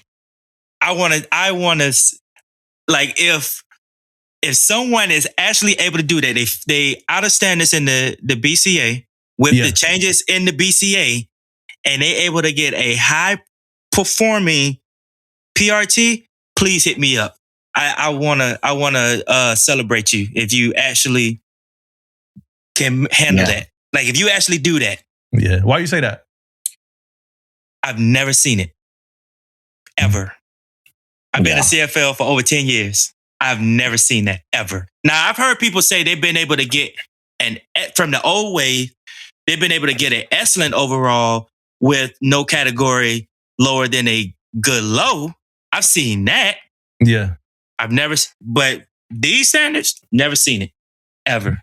Okay. Yeah, outstanding low or higher, boy. Yeah, that's kicking. Hey, bro, that's kicking some ass, bro. It's like that's kicking some ass, bro. Like if you can do player, it, middle middle linebacker, like listen. If you can do it, hit me up. I wanna celebrate you because you are you're a rarity in the Navy. Yeah. So then to get disenrolled from FEP, you used to have a satisfactory medium or above, and you could do a mock PFA, right? To be disenrolled from FEP before. Yep. Now you got to have a good low or above, and you can only be disenrolled on an official PFA. Good. Why do you say good? Because it takes way too much time doing mock PRTs every month. It's a lot. And a lot of commands can't even do it. So it's best to just keep them in FEP until the next PRT because it'll automatically unenroll them. It's administratively a burden. Yeah, and you in FEP just a little longer, right? You working out more, you getting in it. It ain't bad for you, right? Like it ain't. I tell you what, this is why I like it too, is because now you ain't running up to the CFL every freaking couple of weeks, man. Hey, when can I get in there? When can I get a mock? Now you know, hey, you're not getting off until the next PFA is done. You just mocking yourself out. You just mock yourself. Mock yourself out, yo. Like, hey, I'm going again. Hey, I'm going again. I'm going. Hey, you sure this time? Yeah, last week, man, I stepped it up a little bit. I'm going again Friday. And we doing it twice a month. Twice a year anyway. Yeah. So within 6 months you can be off. So you're gonna hit that run way faster, in 6 months than you did it. It says one-time PFA. Hey, I gotta give another shot. Josh gonna love this episode. It's about PT too. I don't know why I think about Josh, but it's a one-time PFA failure reset prior to 1 January. So that's the new thing. Obsolete, don't even matter for that one. What'd you think about the failure reset? You think it's a good thing? Just reset us, start us back. Well, they're gonna always need a baseline. I thought it was funny the first time. Some years ago, I think it was well over 10 years ago when they did the reset. There's like one-time reset. And then they come back, another one-time reset. Here we go, man. Here we go. This is the third time. This is the third time since my 20 years. That's a fact. I remember that shit too, man. That's fact. It's going to be another one-time reset too in about I'm sure 3 years or so, or 4 years. It's going to be another one-time reset. That says mandatory separation for 3 PFA failures in 4 years. So the old policy was members were not separated, but had to pass mock PFA prior to reenlistment. New policy, it says sellers will take 8 PFAs in a 4-year period. That's what I was trying to say in that one episode, y'all, and I messed that up really bad. I forgot what I said. But Damon and Aaron, they ain't correct me. They just let me say the wrong shit. They just I'll be listening back to the episodes, yo. I be saying the wrong shit. Like last episode, I said, yo, it's 2024. And none of you, y'all just let them. I don't know y'all is not listening to me. I had to delete that out the episode, man. What? 2024? Last episode, I said I joined in 2007. It's 24 right now, and y'all just y'all just looking. I'm like, yo, are they listening or what, bro? Man. But it says mandatory separation for 3 PFA failures in 4 years. Seller will take 8 PFAs in a 4-year period. Failures do not need to be consecutive. Right. So if you fail 3 out of the 8, you're done. Yeah, I was happy this came back because this how it was before. And when they went away with it, I understood why they went away with it. I understand why they did the PFA reset, right? Because they was having that Manning issue or whatever. Yeah.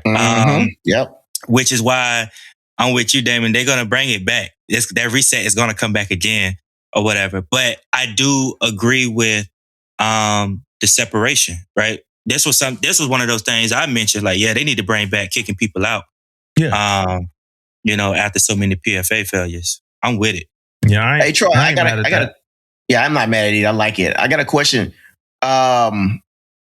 Did it used to be consecutive though? It always been consecutive back in the day, or it was just the consecutive piece? I don't remember if it used to be consecutive or not. Man, it's been so long. I think when they did away with it, I think it was in like 2014, 2013, 2014 time frame. Yeah. And I thought it was like 3 failures. I don't remember if it was consecutive or not. Yeah. Okay. Yeah. But I like this. It don't have to be I like it this way. Like, yeah, me too. I like it too. That's good. Yeah. I mean, you backsliding if you pass it and you fail it. I think we should assess sellers who ain't done a PRT in 4 years, do the different reasons and just assess them. Like, yo, that's just me thinking. Like, yo, what's coming out next week, man? Let's figure out. Yeah. Well, there's only like 2 reasons why you wouldn't be able. Well, 3: waiver, pregnant, deployed. Mm-hmm. Everything else after that, you either gonna do it or you UA. Yeah, some people then got away with the coming off the deployment straight into the, not got away. I don't want to sound insensitive, but some people then came off the deployment straight to something medical, got waived for that, something else. And then some of these sellers and I'm not knocking them, but some of them fell out of standards because of some of those reasons, right? And they never had that. Because I look at the PRT also like a sanity check or whatever, on your fitness. And that's what this, because now it's every 6 months you got to do the sanity check, right? So it's not you just every year is coming back around, and we need that. We need sellers. We need sellers that can be in standards.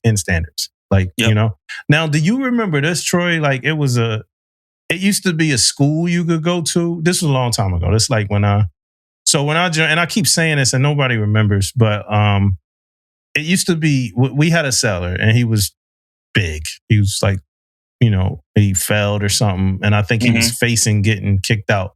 He was BCA challenged. Let me say that. Yeah.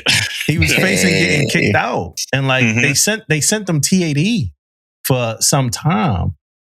And he lost, I don't know if it was like the Ozempic factory or something, but he came back slim. He lost a lot of weight. And it was somewhere he went TAD. You know anything about what I'm talking about?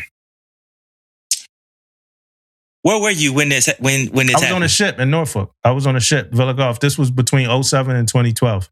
Probably like 2010. Dude was big. He got counseled for it and he left. He went TAD probably for like a month or something and came back in shape. They must have sent him to a command or something, another command. Because I don't recall anything like that been around. Now, been on the ship, depending on what facility you're on a small boy, so it ain't really, it's cruising. Y'all ain't really got no real facilities that can support, fitness like that. They probably had to send him off to a command where he could be taken care of.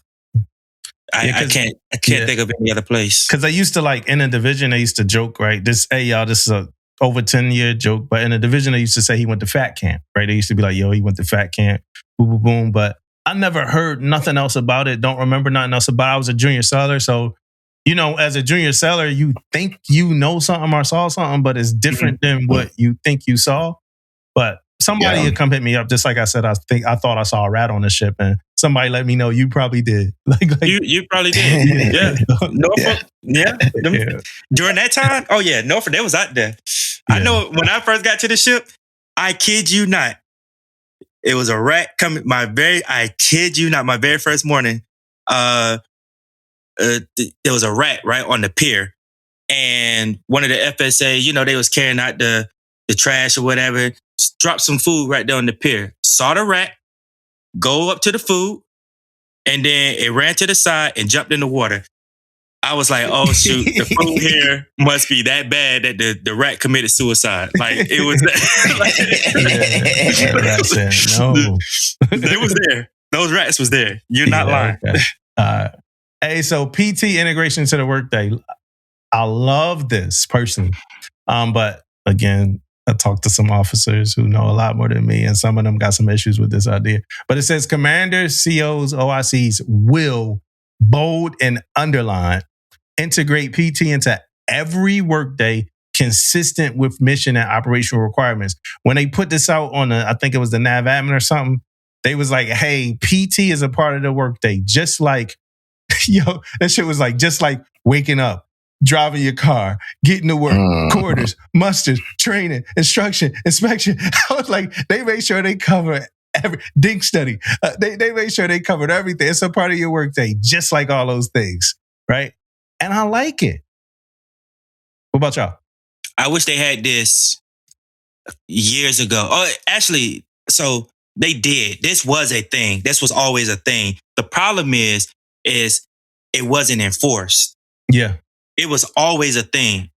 I tried to, when I was at staff, I literally had to fight with leadership because I wanted to take a group to the gym, especially when I had guys that, was on FEP.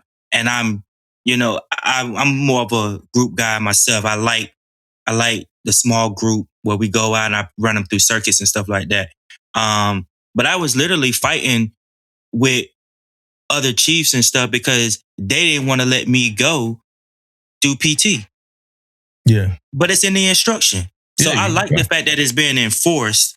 And, I hope that, commanders, COs, and, leadership, they take it more seriously. Yeah. And I saw where they advised against the cadence runs. Like, them cadence runs ain't, like, it ain't always it, man.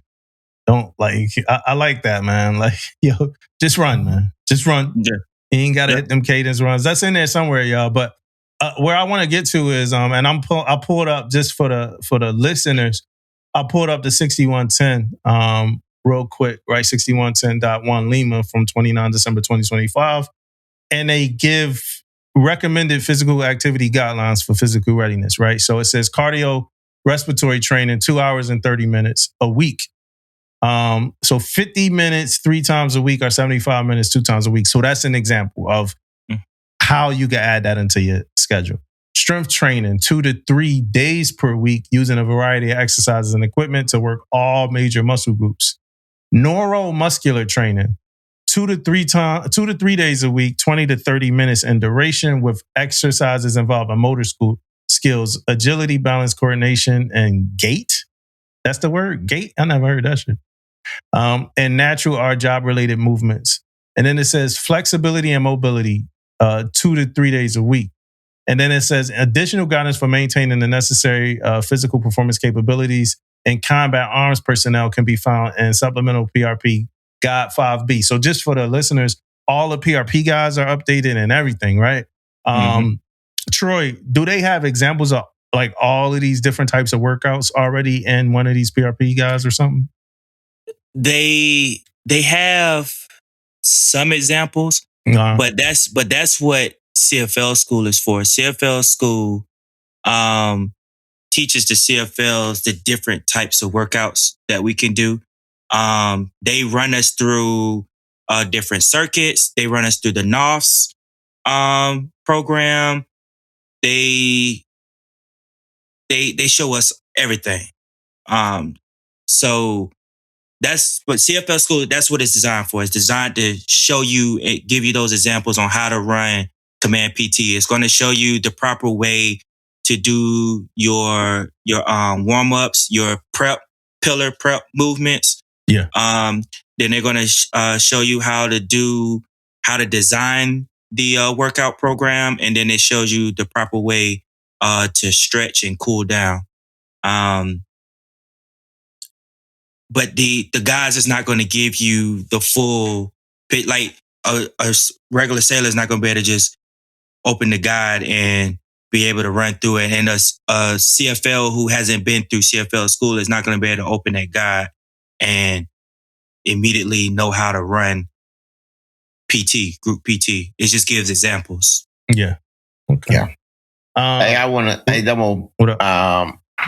Back to the integration in the workday, man. Like DC Master Chief leggings, I like it.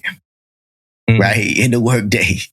CMC leggings, I don't know, man. Right? And I'm going to tell you why I don't know. The reason why I don't know is because you put in there, you giving the commanders, you talk about operational requirements and commitments and things like that. To me, I think that puts a little bit on the commander, which I like to, but being at a squadron, your priorities, right, is getting those aircrafts up in maintenance. That's the priority, right? So if I wanted to, right, and a commander has the right to be like, hey, I got this going on. This is my priority right now, right? So now if they use that requirement, you really don't have to PT. I just got to make sure you got a good FEP program, right?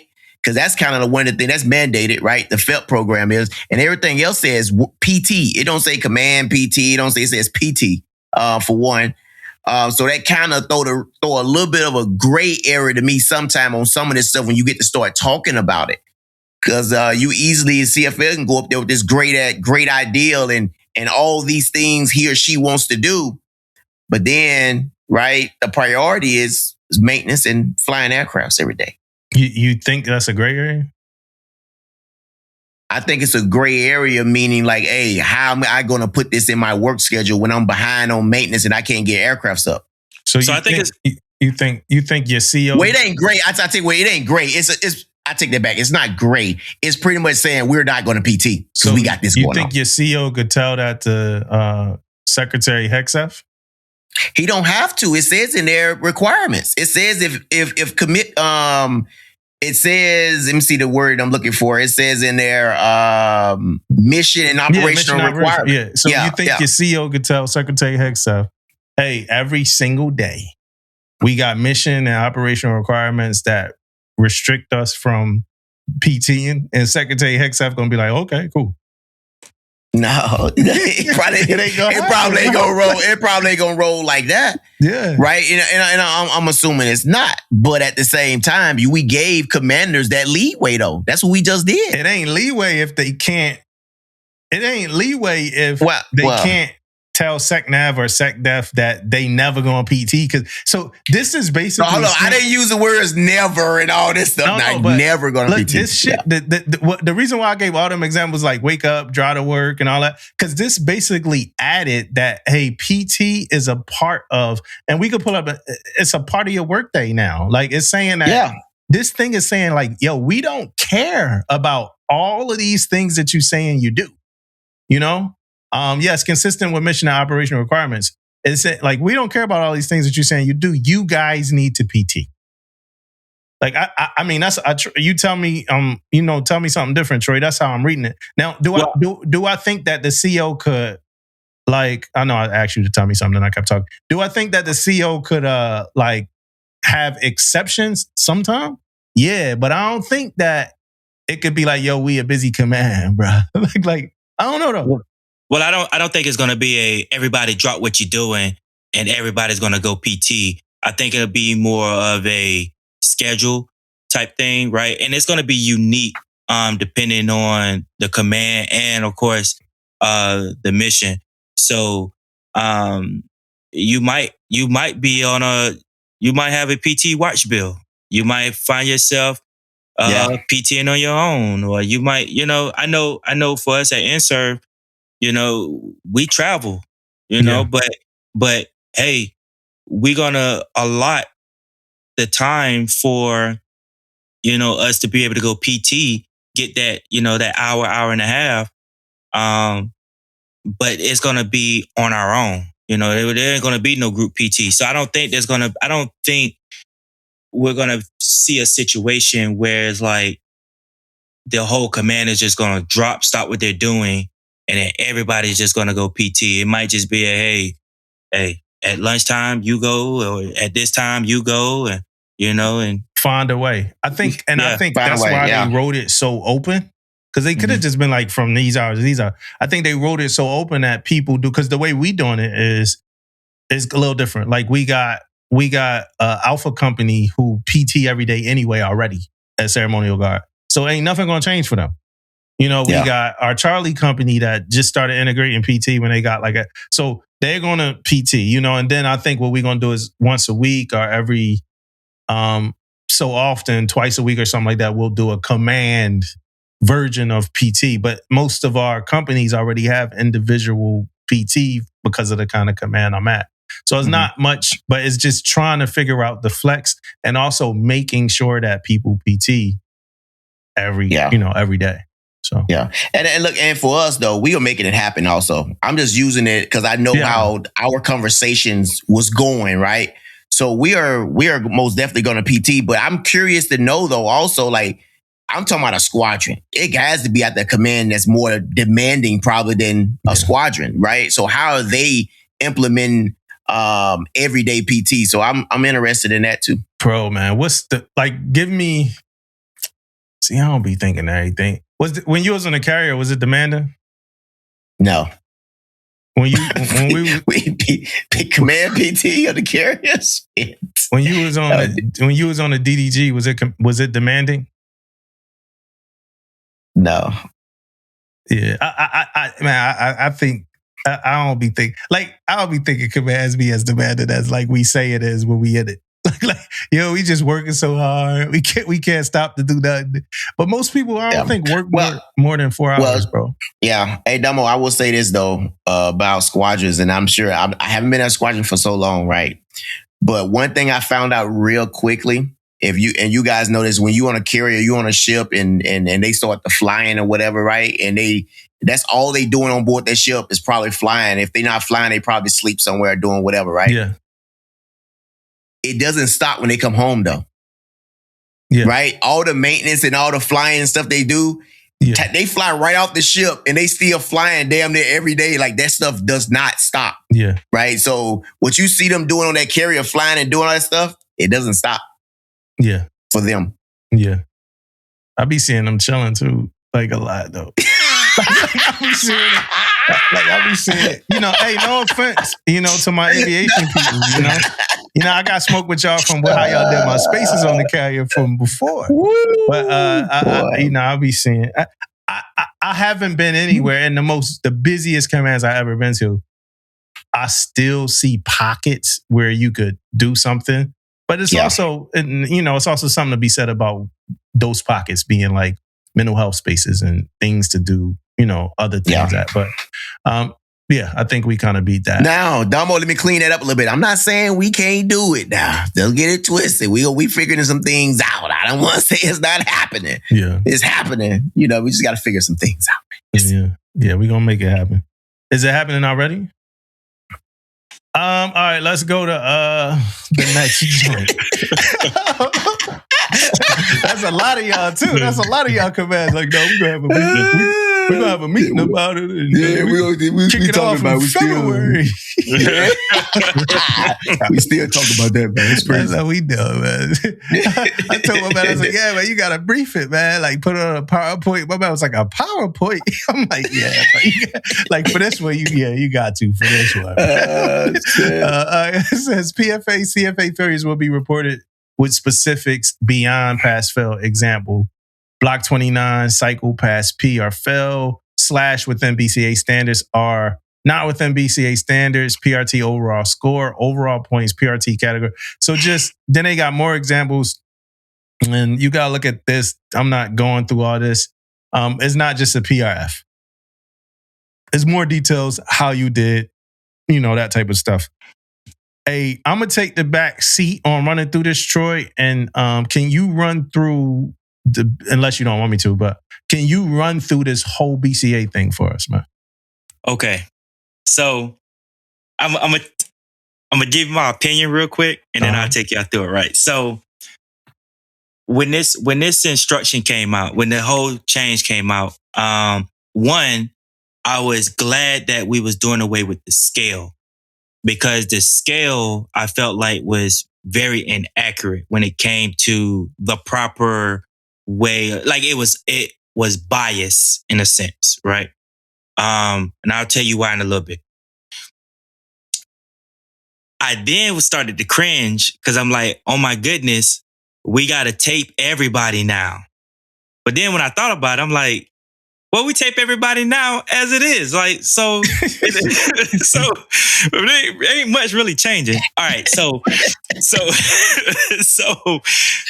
I like the way they did it now, right? So right now they focus on they focus on the waistline in relation to your height. Yeah. Okay. So if you look at the new chart, how it used to be, you had the height and weight, and then depending on your weight would determine if you did the single site, which was 39 for males, 35.5 for females. And if you was over those measurements, then that's where we would get into the 2 site, 3 site, the rope and choke, what everybody referred it to as, right? Yeah. And then from that, we would determine your body fat percentage based on your height and the circumference measurements from the 2 site, 3 site, right? For the part 3. Well, they did away with that. So there's no more rope and choke in terms of the neck, the hips and glutes for the females. Now we're going to do your height and we're going to do your waist measurements. Yeah. So you're still going to do the measurement at the iliac crest, so which is the top of your hip bone. I already heard people doing the measurements incorrectly, doing it across the belly button, unless the top of your hip bone aligns with the middle of your belly button. You should be doing it at the top of the hip bone. And they should have in the guide the proper placement on the right side, right? Yeah. So you're going to take 2 measurements, and you're going to, same like we did the single site, it's going to be the average of those 2 measurements. And they have to be within an inch of each other. Yeah. Then the math for that is you're going to divide the waist by the height. And on that chart, they already have kind of like what it should be, like what that max is, what that number should come out to. But if you're doing the math, you should be under 0.59999 or whatever that is. I think that's the number, right? If you're over that number, then you have to get on the scale. That's when the weight factor is going to come in. Mm-hmm. Okay, so that is the only time you're going to get taped, is that one time, or those 2 times that you have to get the measurements after your height. Everybody's getting taped, right? And that is the only time you're going to get taped.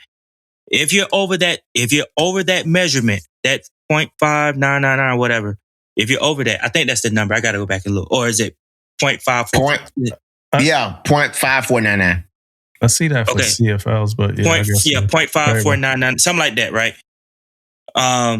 If you're over that number, then that's when you get on the scale and they take your weight, right? So then that's when they're going to subtract your height from your waist, and then they'll look at the weight on that top line, and that's how they're going to determine your body fat percentage. Yeah. And I did this already at home, and it was pretty much the same body fat percentage as it was before. Like it didn't change. But they did do away with the age adjusted, which I was happy about, because that was stupid. So basically, like, if you was like within a certain age group, even though you may not have been, you may not have failed the BCA, but because you was at like this age, you was like under 35 or something like that, and you was like you were supposed to be in the 24% body fat percentage, we're putting you on FIP. You know what I mean? So you didn't fail, but you're still going on FIP. Yeah, so you're young. Because you're young. Yeah. So I was glad they did away with that. I was glad they did away with the part 3 with the whole rope and choke. It's just one taping now. Everybody's going to get taped, and this is where you have to be. And I feel like it's a little more generous now, based on, it's a little more generous, and I feel like it's generous in terms of the measurements. And I think the measurements are, I feel like the BCA is less biased, especially towards, especially for like women of color and those of, people of color. It's less biased. Yeah. I thought it was. I thought the same thing. Honestly, I thought it was a little bit more. Yeah, I thought the same thing. I think for me, for the BCA stuff, man, I think everything is pretty straightforward too. It takes all the guessing out. It takes all the, like you remember, like, I feel like it's so simple. I remember seeing back in the day, man, on how it used to be so like one-sided when it came to who you was taping. People like, when you want to get a female with a female, you want to get a male with a male, all that stuff. It is so neutral now that you don't have to worry about all that stuff. The numbers, the charts, and everything they got now is pretty straightforward. It ain't that much guessing at what is what now. But yeah, so I mean, I like it, man. The numbers, even the measurements, man. I don't understand yet. I haven't read deep enough to know what the 0.5499 stuff means. You know what I mean? Yet, like what does that mean and why? But it's a standard though, so it's for everybody the same. So I like that. Everybody on the same playing field. So I like that. Yeah. PTU, same, right? Official Navy PTU. Yeah. So the postpartum participation. So it used to be sellers would roll to the next PFA cycle if postpartum ended during an official cycle. Now it's 12-month post-pregnancy sellers are required to participate in a current official PFA cycle if medically cleared. Right? And that just mean like, I guess that means like you could have caught it at like the end and then like had like close to 2 years off instead of a year off or something like that. Is that kind of what they saying? Some sellers could have got away with like doing less PFAs depending on like when they hit that 12. Because it says sellers will roll to the next PFA cycle if postpartum ended during the official cycle. So that means you could literally do it like you could have a baby in January and not do your PFA until the next November. The next one. Yeah. Because you had because once a year, if you missed that one, then you missed, most definitely be like a year and a half, 2 years. We talked about, so CFL qual requirements is waist to height ratio is at or below 0.5499. Step 1, if step 2 required, if you got to do step 2, you can't be a CFL or ACFL. You can't even do it. Yeah. Non-user of tobacco, vapor, nicotine, pouch products. The old one was within maximum weight and height standards, or minimum 1% below AAS, and still you can't use tobacco or vapor. Medical waivers. The obsolete policy is medical waivers were valid for a year. Were valid for one PFA cycle only, which was a year, pretty much. Medical waivers granted for the entire PFA cycle are not to exceed the end of the official Navy PFA cycle. No specific definition of physician. So now, medical waivers should be issued only for conditions that will not be resolved prior to the end of that PFA cycle. And then it says AMDRs must provide sellers with a light duty chip for a condition expected to be resolved before the cycle ends. Physicians defined as medical professionals who are either DO, right, osteopathic, or doctor of medicine. So this only applies to signing of BCA waivers. Not all waivers are AMDRs. This one is gonna get people, and the reason why it's gonna get people is because these last few years just doing one cycle, they were used to being out the entire year, right? Not having to do the PRT at all. But if you get two waivers, medical waivers back to back, you're automatically going to have to go through the MEP process. Yeah, that's what I wasn't thinking about that. That didn't change, did it? Nope. You're going to still have to go through the MEP process. And I mean, you know, it could result in a med board, or it could result in, you know, continuing with whatever your treatment is. You're going to go limb do. So many different things can happen. So those that is, you know, quick to run the medical and try to get a medical waiver. Not saying that there is nothing wrong with you. I would just be mindful that now we're back to 2. If you do a whole year, that's 2 medical waivers back to back, you're going through the MEP process. Yeah. Hey y'all, that's pretty much it, right? Did we cover it all, Troy? Is that pretty much it, right? Yeah, that's pretty much the gist of it. Again, a lot of it didn't change. The change is not as drastic as people were kind of making it out to be. It's just, you know, there's going to be a little more, you know, eyes on the physical readiness.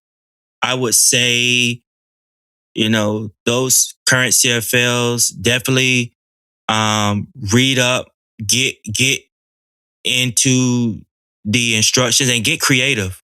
Because they did not bring back the, you know, with bringing back the 2 PRTs a year, they did not bring back, if you get a excellent, then you can skip a PRT. Yeah, they didn't bring that back. So the command CFLs leadership is going to have to get creative with the incentives on how to you know, make, you know, physical readiness you know, a thing. Like, you're really going to have to, you know, motivate and improve your culture, because that is really what our issue is. We have a culture issue.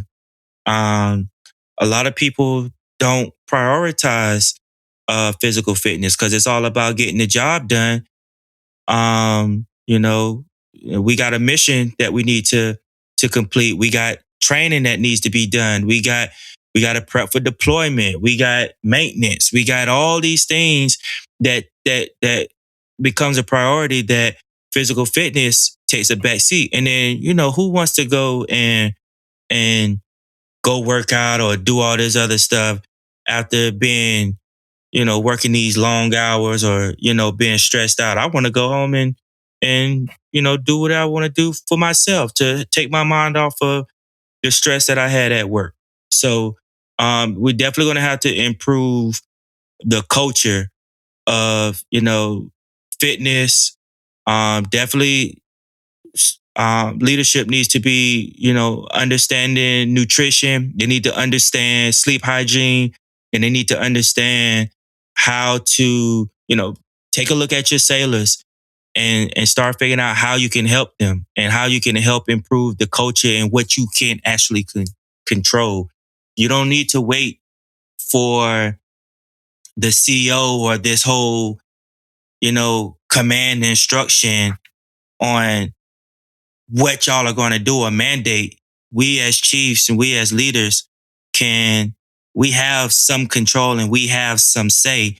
Take care of your sailors and improve the culture of fitness within your own divisions and departments. Get creative. And that was a good way to close that topic out, man. We ain't never closed a topic like that. That was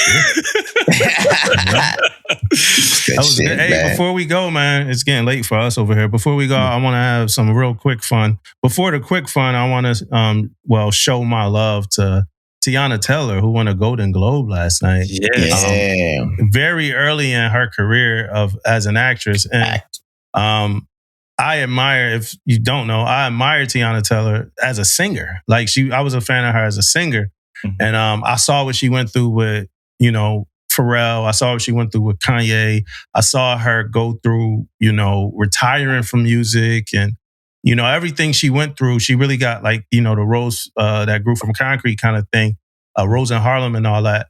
To now do a movie alongside Leonardo DiCaprio and win a Golden Globe for that movie and be catapulted into the A-list celebrity kind of thing. She got a movie with Matt Damon and Ben Affleck coming out in a couple of weeks that's going to be fire. And now every time you say her name, you say Golden Globe winner Teyana Taylor. So I love Teyana. So I'm happy to see her come from that and still inspired by somebody. So and then the one battle after another, you already know, was cleaning them shits up. I said it would. Before the movie came out, I was like, yeah, this going to be the movie of the year. It was cleaning their asses up. Sorry, sinners. Hey, sorry to the listeners that thought a vampire movie would win awards. Like, vampire movies don't win awards. It was fun. It was a fun movie, a great movie. Michael B. Jordan did good. Did not do amazingly great like everybody else thinks. He did good. He'll win something at some point, but this was one battle after another's time to shine. And it still will be come the Oscars. So, but after that, I wanted to say this, and you only get this one time. I'm rocking green. I'm representing my squad. My squad took an L. This the day after the football games, yo. And I was too busy watching. I told y'all, for the listeners, man, I don't really be watching football like that. I be following game. And Damon know that. Damon don't even mess with me when our team's playing, man. Like, Damon know, he know I don't care that much. It's funny, man. He probably had some other friends he was talking shit to about football, not me. But it's cool because I wasn't watching. Me and my wife was watching His and Hers on Netflix, man, which is a great TV show. But my team played Damon's team, and it was in my mind. It was on my mind. Thought about it. Damon, a Niners fan. I'm a Eagles fan. Yeah, man. We took an L. Yeah, y'all took an L, man. I was happy about it, man. I tell you what, man. The Niners been fighting, man. But I am not even going to worry about the Niners. I'm not going to talk too much about the Niners because you're right, Dumbo. You lay low on the Philly. You don't come in hard on me and strong with Philly like normally Philly fans do. Yeah. So I left you alone, but I ain't gonna say too much else about that. But I also want to know what's up with them them Jaguar, because I know somebody else on the pod is a Jaguar fan. You know what I'm saying? Clean joint. They took a clean. They took a clean L too, man. They had the game won, so it was tough. That was a tough loss, man. It was a good game. It was a really good game. They actually exceeded my expectations this season. First year coach, and first year front office, and they just came in, and I can be nothing but more proud than what they did this season. We made it that far in the first year. Yeah, yes, true. They spoken like a true fan. On the team. Spoken like a true fan. Spoken like a true fan. Years ago, spoken from spoken like a true fan. What about yesterday? Hey, Dumbo, he almost hit us with a Dallas line. We're going to be better next year. We did the locker room special. Brand new first year coach, I know what it looked like. A good team that's brewing when you see one. Hey, did y'all see the reporter that she had was complimented Coach Lim on his the success of the team, told him to hold his head up and stuff like that. Did y'all see that? Oh my goodness. There's other reporters that actually had an issue with her doing that. Y'all should go look that up. And tell me what you think later. That's crazy. That's crazy. Instead of asking a question, she did that. Mm. All right, Well, okay, hey, man. Troy, before we get you out here, Troy, hey, man, thank you for coming on, man. Thank you for talking about the policy with us and chit-chatting with us, man. We really appreciate it, man. Thank y'all for having me. Yeah, Troy came in last minute. Now, don't Mississippi yet, man. Troy came last minute, y'all. So shout out to you, bro. You came last minute. It's hard to follow up, retired Fleet Beldo, man. I hope Aaron was going to be on here so I can talk towards the end, but he ain't come on, so okay. Yeah. We hit him up, man. Like, we can talk about this PFA thing. We know his CFL came last minute. We had technical difficulties. Was patient with us through that and all that, man. So appreciate you, bro. Yeah, man. Mississippi, stand up. Peace.